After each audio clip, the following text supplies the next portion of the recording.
Hey, welcome to the Tiny Podium. Zach here, just at lunch, just finished lunch. Stopped, it was so good. Welcome to part 2 of an episode with Pastor Victor. If you missed part 1, you can go back and watch that one, then come back and watch part 2. We're talking about money, we're talking about relationships, we get a little silly. It's gonna be fun. So I just want to say thank you, those of you who leave a comment. If you hit that like button, if you've liked this at all, it is a huge favor to me. Just hit the like button on YouTube, leave a comment, and subscribe to the channel. We also have lots of other great content, sermons, worship songs, other different fun things. So yeah, I'm excited for today's episode. Let's get into it with Pastor Victor.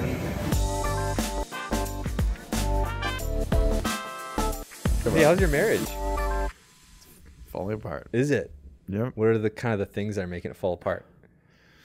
I'm just tearing it apart. It's piece you. by It's piece. it's one-sided. Like you just want to see the city burn. You don't care. You want to see the world burn. Are you okay? Yeah. Do you need help with No. that? I just feel like it's a natural thing to do in a podcast. It's just to adjust your mic. You're slipping a little bit.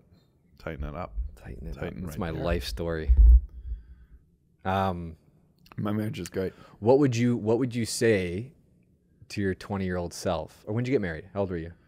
22. 22. All the wealth of experience you have now in marriage. 6 Just years. the sage of marriage. 6 years. Man. You haven't gone past the 7-year itch yet. I know. Why is it like they say between 5 and 7 years, right? As a statistic. Oh, I don't know. Where the floor falls out Yeah. of your marriage. This is speculating. I would guess kids. That's probably Kids the is a huge time. one. Or the time or where you have kids. struggling to have kids. Yeah. Or miscarriages. Yeah. or Expectations around parenting, all this stuff. Yeah. Pressure, stress. It's all super Yeah. tough. Anyways, so that you're feeling that? You're feeling a bit of a 7-year itch? No. Okay, that's good. Just checking. I feel like maybe the itch is like I'm supposed to have an itch and there's not an itch, Right. so it's itchy. So you're itching for an itch. It's itching. When do you know But what would you tell your like first year marriage Zach? Give him a little wise sage advice I feel here. pretty blessed in our marriage. The thing that I learned Things are really going good. quickly is expectations. Oh, the thing tell that me it was about like this. marriage is the one thing that you don't get, like you have no idea, is expectations. Okay. Because we all have expectations. Right. And a lot of our expectations we don't realize that they're expectations. Right. Like there's a thing in every marriage where you're like, wait, you do this? Right. Like your family does this? Yes. I didn't know that. You bring so much of your Like, family into it. How many things do you realize as you grow older that these weren't normal growing Right. up? Or that other Right. families did something different? Yes, that's right. It doesn't have to be normal, not normal, just different Right. than you. No one does this. Yeah. Right. Yes. And it's just like Lauren's family dynamics, or it's like a small thing is like anytime they have a card that goes around at like a birthday or Yeah. Christmas or whatever, Yeah. it's like someone gets the card and then it gets passed around to everyone. It's like, and it's like so a that thing. you can it's enjoy like, it with them. It's like, Oh, like that's beautiful. so-and-so. Happy birthday. And a lot of the times, HBD. her family doesn't write that much in the card. Right. So So it's you usually it's a moment of honor. It's just the card of like, you know, today's your 60th. Hope there's dog days to come. Oh, and then it's just like, oh, that's nice. That's a funny card. And it's You're gonna like laugh the whole too. thing. I was like, is it like a moment of silence? Like everyone just waits for the card no, to it's get passed pretty, around? it's just subtle, but it's just Right. like, well, I don't want to read your card. Like, Bro, cards are getting expensive. So $7-8 I bucks. get it if a family wants to milk that a little bit, and like we all get the bit. Like let's all enjoy the bit of the funny joke in the card, and Yeah. we can appreciate the card together. I don't know. I think there's some wisdom there. I would hope you'd tell your 22-year-old self. That's some good, wise sage advice. No, I would say, but it's expectations. Like, it really. I know it's about expectations, but I think the card thing is the most important thing you should pass down. Like, That's good advice. I'm meeting Lauren for the first time. Like, Yeah. I zoom in from the future. Dude, come over here. I got 10 seconds. I don't know why you're all straggly. You have like a torn up jacket from the future. I'm from the future, buddy. Her whole family reads all the cards. It's a good thing. You're going to be skeptical at first. Cards get expensive. Oh, I thought it was a bad thing still. No, I'm going to start implementing that.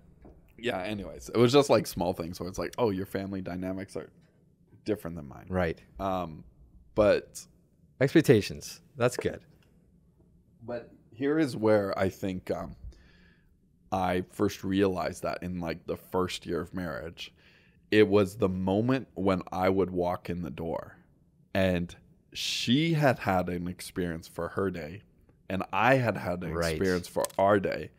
And on our ways, like me driving home and whatever she was going through, we like two people and it felt like, okay, are we going to mesh up today? Right. Or am I going to come in here and you're going to come in here? Or Right. I'm going to come.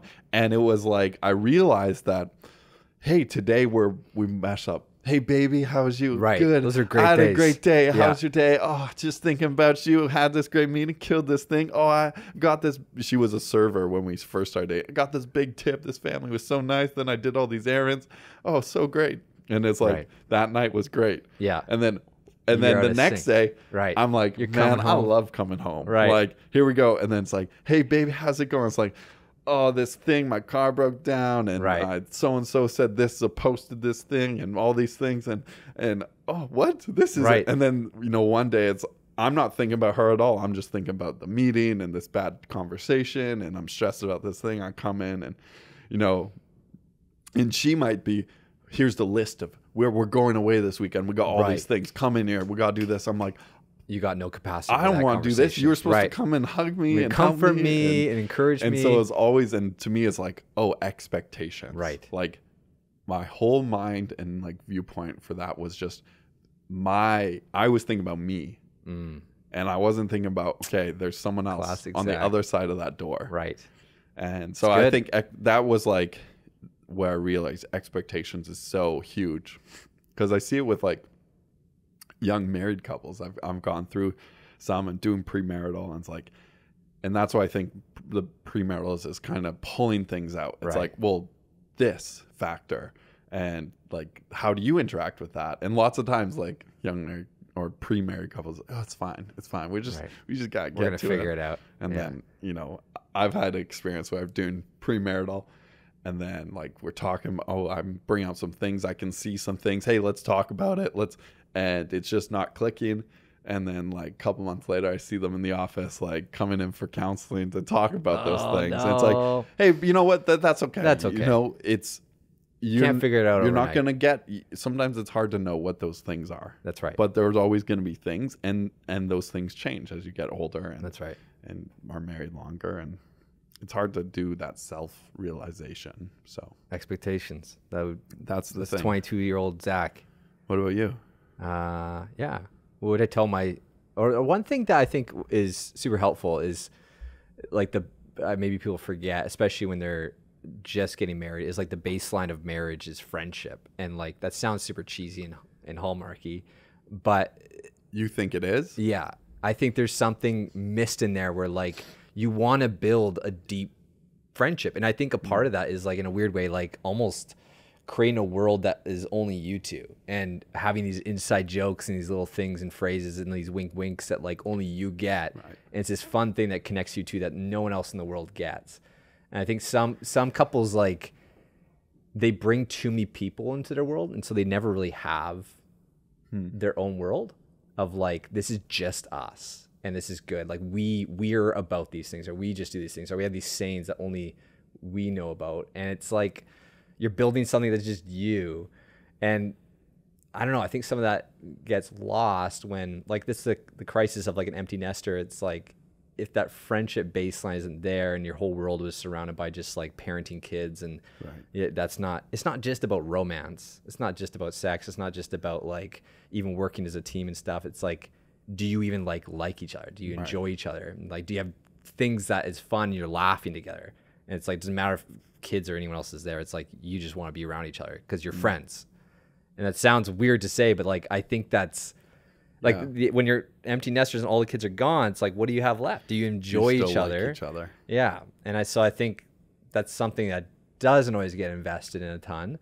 And it's not just even about date nights and all those things. It's just like around the house. Every day. Yeah. Are you friends? Are you like building a friendship? That sounds weird to say, but like, I think that's a piece that, Are you gets friends? buried with just expectations with the kids and mortgages and taxes, and you're doing a lot of shoulder to shoulder stuff. But Are you laughing? are you laughing? Are you laughing? Are you having a good time? I think that's like, yeah, I definitely see that. It's like, can you laugh together? right. Are you having fun together? Or it's always just like you're saying, like the lists of like who's picking up the kids and milk and taxes and two, maybe being able to transition through those different phases really seamlessly Right. too. Or not just phases, but like, yeah, hey, people you say like shoulder to shoulder, face to face, like Right. going back and forth, like you're working as a team and then you're working like face to face with each Right. other, like caring of each other, intimate. Like, and I think the transition back to the floor when you're always this, you're just roommates Right. living together and just like you're running the home front. You can manage everything tightly, everything's organized, the towels are in the right rack and all this stuff. But, or if you're just this, your life's a disaster, but you're deeply loved. but it's fun. But it's fun. It's fun. That's probably what might be better. Yeah, probably lesser of two evils. Yeah. I didn't have a strong con to that one. I gotta confess. What do you mean? Like I didn't really have a strong argument that Of why? this is bad. Too much of Right. this. That didn't really come through. I felt, but Well, probably when it comes to like responsibilities, like you got to do things together, and it's like, yeah, if your life has very few responsibilities and friction points, but if like you have to like job, paying bills, Well, yeah. living experience, and then kids would probably be a big one. totally, your responsibility as a married couple isn't just towards each other, but is to be a team towards like your kids, the mission of Jesus, like what you're called to do. Right. And so it's like, yeah, it's constantly back and forth from like facing to shoulder. And so, Right. yeah, I think there's that, find that sweet spot for both. And to some people are too much this, and some people I think are too insular. Where do you lean, do you think? I don't know. I think we've struck the balance perfectly. Let's get Chris in here. No, that's okay. That's okay. I got a question for you. Okay. We talked about hobbies a little bit. Yeah. What's do you have something in your life that you just love talking about? Like, even if you know the crowd isn't interested in it, but somebody's brought it up, you're like, it's okay. I'm going to Right. keep going. I Right. love this. Right. There's very few things. I feel like I'm pretty sensitive to like the room, and I'm like, oh, this is dry for most people, so I'll opt out. But you give it a the couple more minutes. Yeah, that's fair. It was probably a lot of what we talked about actually in the last podcast. Anything future oriented, Right. or like cryptocurrency, or just like where we think speculating things are going. Oh, crypto. Technology, that stuff's super interesting. I like in the strength finders, I don't know if you guys have, it's like Gallup, I think. Yeah. There's 27 different strengths right here, and here.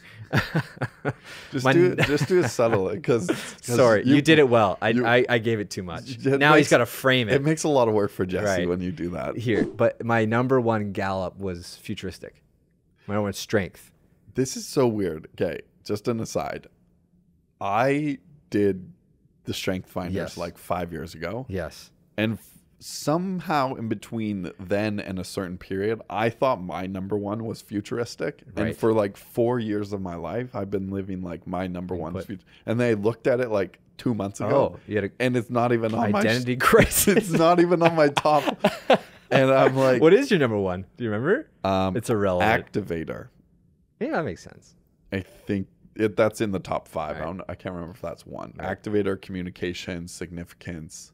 Wow, you remember all of them. Individualization. I just looked at it. Oh, okay. And we're, as a digital team, we're kind of talking about it. Right. Right, Jesse? You did yours. Yeah, but you talking about the meeting we had? I was away. Right. But what's your number one strength finder? Harmony, Harmony. Aw. That's why you That's your number one? apparently. Is that a strength? That's why he gets upset when we Harmony, fight. connectedness, belief, intellection, consistency are my top 5. Wow. I Those didn't are even, I've never all heard of some different of those. ways of saying harmony. You believe, dude. You believed You're in us. believing in harmony. That's powerful. So, okay. So, sorry, your number think we one hire for is that. futuristic. So you're thinking about the future. So like, I don't remember my other ones, but yeah, that's why you want to talk about the future That's of super crypto. interesting to me. Yeah, where money's going, where's tech going, where's the church going, future of the church? Like, is online thing really a thing, or is it just a trend right So now? whenever we're speculating, yeah, I don't know, probably. Will Zach have a job? These are my Those- thoughts. In the, do You're- they have time? I heard you is walking Zach around- gonna be is Zach gonna have a employed job? in 6 months, or is this a sinking ship? Right. I don't know. So you love speculating. Yeah, Hmm. having super ill-informed opinions about the future. That's fun. It's one of my favorite things to do. How about you? What's your thing? I honestly love talking about money and like personal finances. Oh, interesting. Yeah, you did. You had a heavy hand in our financial course. Yeah. Like budgeting. That's your big thing. I get that. When you see the fruit of it, like people actually getting their act together, that's pretty rewarding. It's actually like budgeting is like a big thing. Like Yeah. Lauren and I both now, it's like one of those things. I have a few of them, I think, of things that I like talking about. Yeah. And then if you ask and you're kind of interested, I'm like, I've had moments where I'm like, I know you've checked out, but I'm going to keep going for This is for me. 3 minutes. This one's for Zach. And it's like 3 minutes? You'll go 3 more. I usually about like I need. I'll say like 10 seconds more, then I'll apologize. No, I you think commit 3 minutes to it. I think you're also less aware of when they've checked out, Right. Because you're having a good time, and Right. then they're really checked out, Right. and you're like, okay, They're doing this on the phone, Yeah. and you're still talking. and you're like, I'm just gonna and finish this. you thought. touch the shoulder, you touch the arm to Yeah. try and get him back. Just let's pull it Just up. like let me go, Zach. Let me go. No. Okay, let's talk about money. Money is an interesting thing. You like money, so like Christian ethics around money. What would you say about Spend it, baby. Okay, is there ever like too much is too much? What would you say? Is it like what's your theology of money? Like there's texts around the love of money. Mm-hmm. The guy who wouldn't follow Jesus because he couldn't give up his possessions. He had a ton of stuff.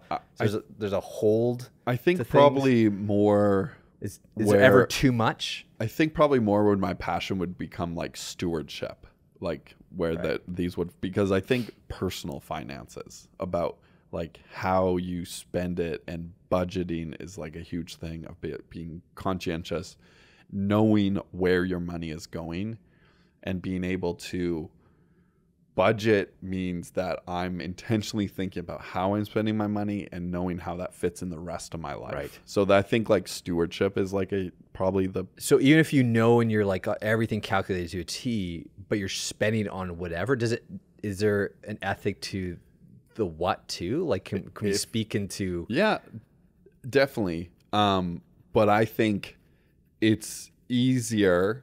I think if you're sitting down at the beginning of the month, less emotionally, and you know what you're doing, then I would trust the decision. Let's say you're like, hey, we're going to go on a trip this month. We're spending $5,000.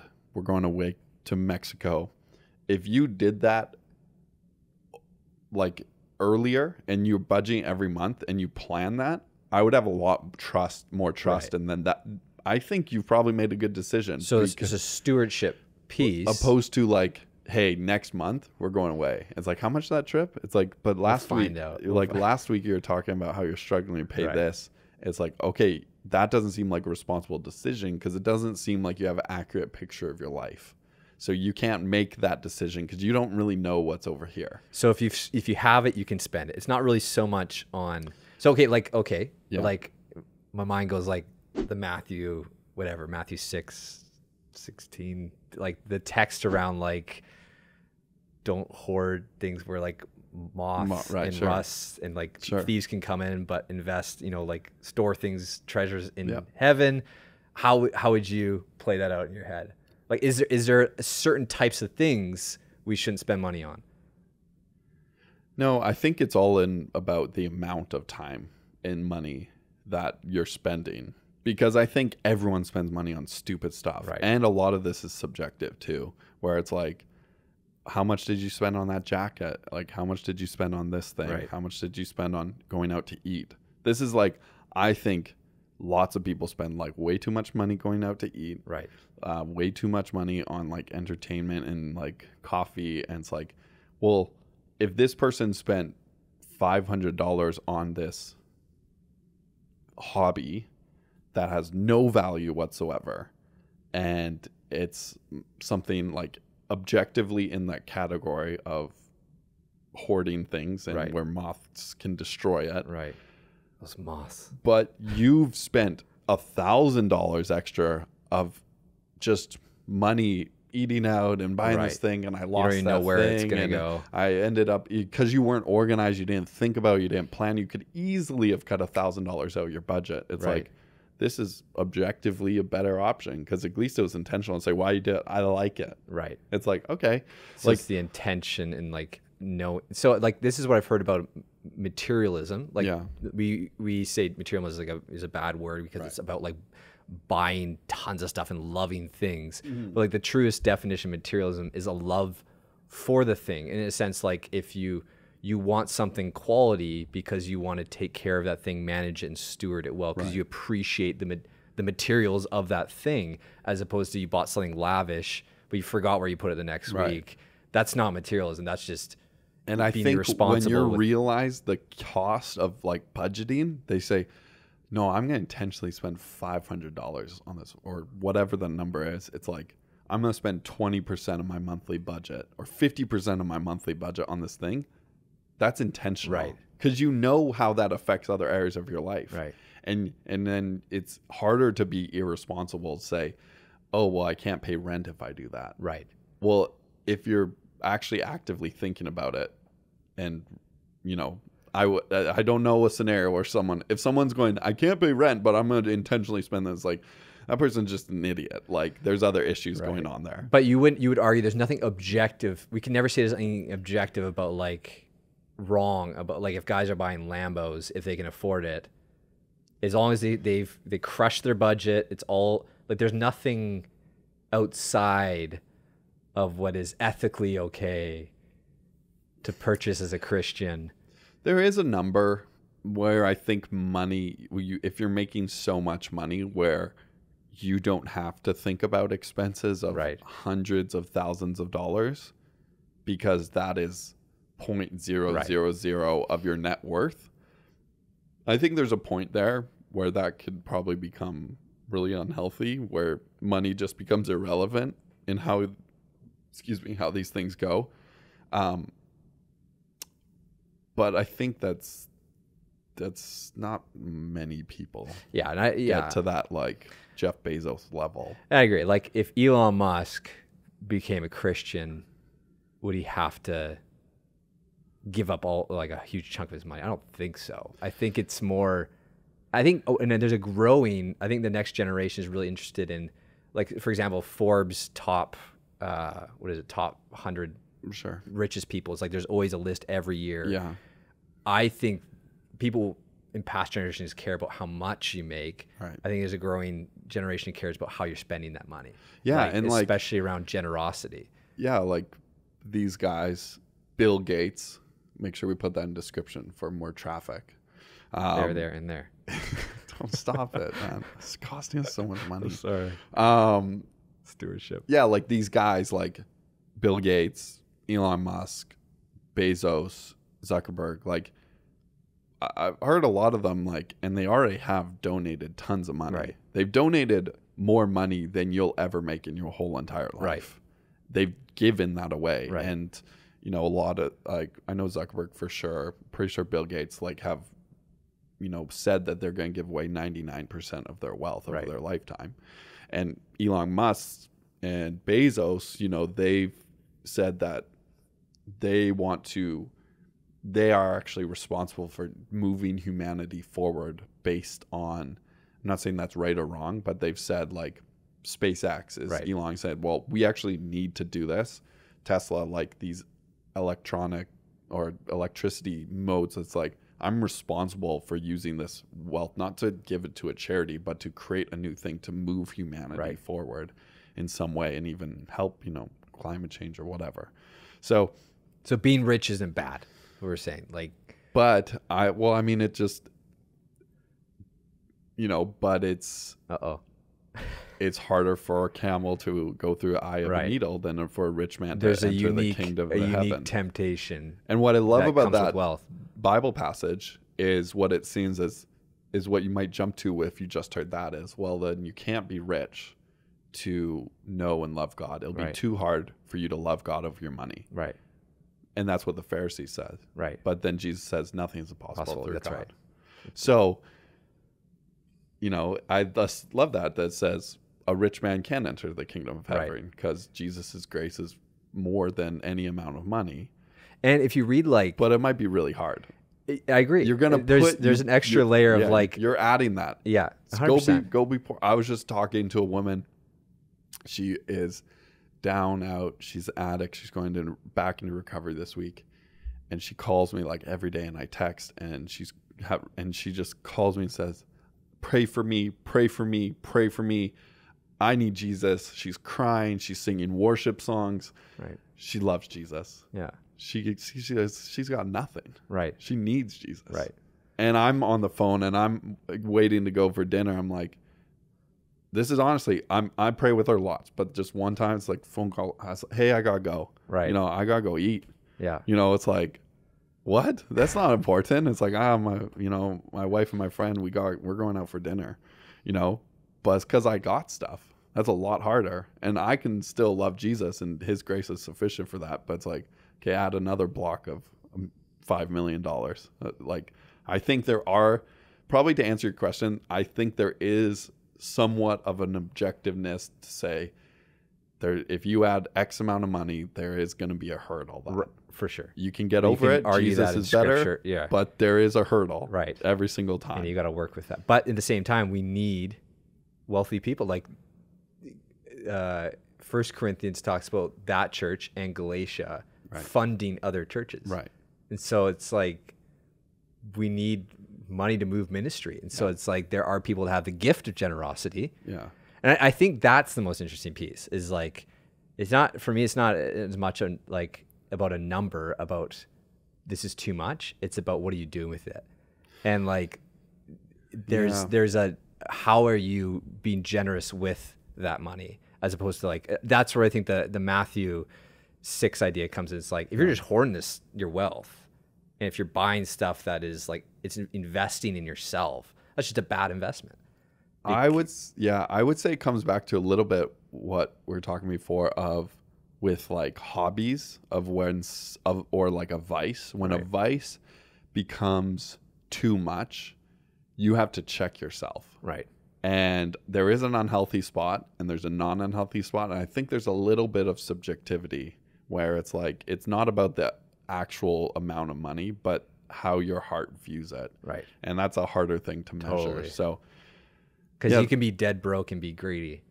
yeah. So it's not about necessarily the rich people are the greediest. But do you ever see these videos of people, they're like YouTubers or TikTokers, they're going up to like obviously someone who's like down and out and they ask them for money. Right. And they're like, hey, can I borrow $1 for the bus? And like Right. usually that person That's gives right. it to them Yeah. and then they give them like $1,000 and it's usually for the views. Mr. Beast or whatever. Yeah. Not Mr. Beast. Mr. Beast, don't knock Mr. Beast, okay? I'm not. Dude, I'm saying Mr. other Beast fan. guys are doing it for more of a Oh, I see, clickbaity I see. thing. Follow Mr. Beast here. It would seem if like you have less, it's easier for you to give. Right. You know, when you don't have that much, so it comes. But if you have a lot, it's harder for you to Which let is go. wild, the logic behind that, but I also get it too. Yeah. But like that. that's not even what I'm passionate. I'm just about like budgeting. Like when someone says like gas is so expensive, I can't afford it. I'm like, how do you know? Because you don't know how much you spent last month and you don't know how much you spent. That's what I get passionate about. Of less like information. No one has You don't have the a handle on information. their money. Not no one. Like Sorry, I'm just using absolute statements like you're trying to... no, no. Just if really, I'm passionate about budgeting. Right. Like it's what it comes down to of like coming up with a plan at the beginning of the month and writing out all where you think your money is going to go. It's giving every dollar. I love this analogy of just giving every dollar an assignment. Right. To say, I know that I have, just for example, $2,000 coming in. I got little army of $2,000. Where are you sending them? Where are you sending them? Yeah. And intentionally, a general has a battle plan. And the verse that would be is, who builds a building without first counting the costs? Right. That's like, Well said. it's from the Bible. Right. I didn't make it up. Well quoted. That's good. That well would placed. be like when you talk about, that would be of like just intentionality. Right. We say this is how much, and guess what? Plans can change. That's not, but being able to say at the middle of the month, I'll pull it up. Hey, we're out of eating out food. Right. It's like, oh well, we've gone a little less here. Let's change the plan. Totally. And we're able to make that change on the fly because we have the information. Yeah. And so let's move this platoon over here and reinforce that Right. one, and let's reserve this one for savings because we want to do that thing. So it's just being I intentional. like that you stuck with the Army analogy all the way Oh, through. yeah. That's respect. Any apps or anything they'd recommend to like managing that? You said, oh, we look on our thing. Are you using Mint? They're just using Excel sheet Excel or Google sheets. sheet. Nice. Dave Ramsey is great resource. I don't love everything he says, and I disagree with some of his stuff, but the fact that I think they're one of the only organizations that actually focus on personal finances. Right. I think that's the difference. When you look at budgeting, or you look at investing, people talk about wealth, and like Kevin O'Leary is about, I Right. just watched a video this morning, and it was That's Mr. Wonderful? Is Mr. that- yeah, Wonderful. Yeah, Thank you for using his proper name. yeah. Sorry. Kevin O'Leary said on an interview, he's like, you should keep if you're married, keep 2 bank accounts. Right. You can have a shared one. And then they talked about on Dave Ramsey, and they disagree because they're looking more holistically, and they are a Christian influence. Yeah. So we could talk about money objectively about, okay, if you were going to invest, here's the best way to invest. You should Right. get a 30-year mortgage. You should use that money, invest it this way, try to get it this way. But money is 20% information and head knowledge. It's 80% behavior, Right. and maybe Right. even more. Because we had a long just day. I'm driving impulses. home on Friday afternoon, Right. had a long You're day, hungry. and I'm hungry. I'm going to go out. Popeyes right there. I get home, let's go out for dinner. Right. That's an emotional decision. Totally. And so most of the things we do are emotional decisions. My friend just got a new car. I had a friend. Hopefully you're not that emotional. Not going to buy a car today. Well, when you're on the lot and what can we afford? Oh, we should get we this can afford car. $100 a month. We can afford that. Oh, this one's got the seats. That one's got the thing. I had a friend, and we've been working through this stuff, and he's trying to get better and paying off some debt. And his girlfriend went on a trip, and she saved up for it, and she could afford it. And then a couple weeks later, she's like, you know what? He said, I'm going to Vegas with the boys because she went on a trip. I deserve a trip too. Oh, And it's like, revenge trips. it's like, what are you talking about here? But like the emotional of like, Right. I work hard. I do a lot of Right. good stuff. I've been making tons of progress. I But it's deserve like, X. you objectively can't afford it. Right. Doesn't But matter.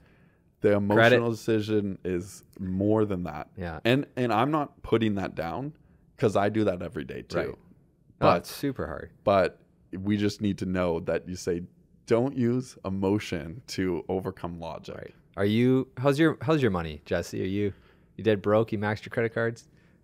I'm a disciple of Zach. Yeah, Jesse's a friend of me, so You subscribe to your module videos? They hang out with us enough. One Right. time we were hanging out. And That's probably the thing where you're talking 10 minutes over and he's on his phone just living giving the cues to his wife. Let's go. 100%. How do we get out of this conversation? There's a laptop on my lap right now. For a Right. reason. They were good. like, you guys were at a house one time, and it came up, and they were like shoes on out the door, and Lauren and I are going off, Right. and it's like 20 minutes, Right. and that was You like can't the help yourself. moment of That's like, the oh, thing. this, then we do this, and then we do Right. this, and wow, have you tried this? And No it's, one and cares. Jesse's out. probably 10 or 20 times. I know you guys gotta go. I'm so sorry. You can leave at any time, but we keep going. It's like that's our thing. Poor Jesse. Yeah. So good. that's my thing. Cool. Do you budget? No. Well, a little bit. A little bit. No! I think I have a lot of things I love to talk about. I have like a bunch of hobbies too.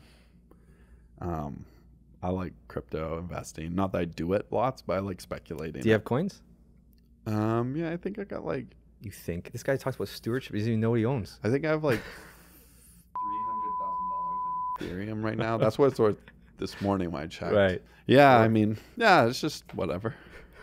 It's a side hustle. All the online pastoring. It's good. I'm happy for you. Yeah.